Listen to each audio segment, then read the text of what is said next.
ini Minggu 3 November 2024. Bacaan diambil dari Injil Markus bab 12 ayat 28 sampai dengan 34 dengan tema kasih sebagai inti dari hukum Tuhan.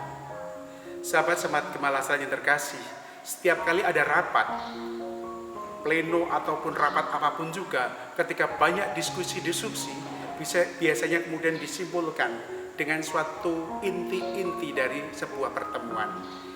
Menangkap inti ini penting, karena ketika kita bisa menangkap inti dari sebuah pertemuan, sebuah dialog apapun juga, pesan yang mau disampaikan itu sudah kita pegang. Demikian juga dalam bacaan Injil hari ini kita bisa melihat bagaimana seorang ahli Taurat itu bertanya tentang Yesus, kepada Yesus tentang hukum yang terutama dan utama. Yesus mengatakan hukum yang utama dan terutama adalah perintah kasih. Kasihlah Tuhan Allahmu dengan segenap hati, dengan segenap jiwa, dengan segenap kekuatan, dan dengan segenap akal budi kita.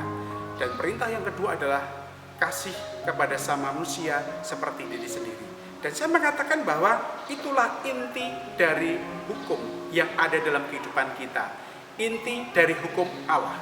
Bukan tentang aturan-aturan yang begitu banyak, tetapi kasih itulah yang harus menjadi inti dari apapun juga yang kita lakukan. Karena kasih menjadi kesempurnaan hukum, karena kasih itu adalah hukum yang tertinggi. Maka kalau kita bisa melihat reaksi Yesus kepada ahli Taurat tadi adalah, engkau tidak jauh dari kerajaan Allah. Karena apa? Karena tahu, karena paham apa yang dimaui Tuhan dalam hidup kita. Maka kita pun dalam kehidupan kita sehari-hari diajak juga untuk merasakan betul bahwa perintah Allah yang termaktub dalam hukum apapun juga adalah perintah kasih. Kasih secara vertikal kepada Allah dan kasih horizontal kepada sama manusia.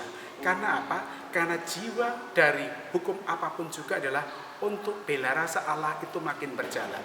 Untuk kasih itu semakin meraja. Karena kerajaan Allah itu adalah tentang kerajaan kasih. Bukan tentang kerajaan kuasa. Bukan tentang aturan-aturan yang dibuat sebanyak mungkin.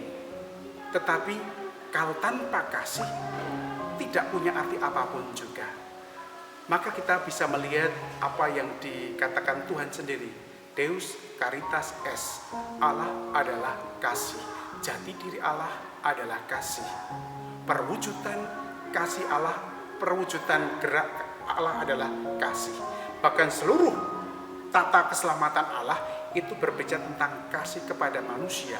Meskipun manusia berdosa, diampuni, diselamatkan, akan mendapatkan kebahagiaan. Karena apa? Karena kasih. Semoga kasih ini menjadi rema dalam hidup kita, sehingga dalam apapun gerakan kita, tindakan kita, perbuatan-perbuatan kita, ataupun dalam pekerjaan yang kita lakukan, roh kasih selalu ada dalam hidup kita. Dan kalau kita melakukan kasih ini sebagai jiwa kita, sebagai semangat dan roh kita, di situ kita memahami Allah yang sungguh-sungguh menghendaki kita agar kasih itu menjadi kekuatan, menjadi sumber, menjadi roh dalam apapun tindakan kita. Tuhan memberkati.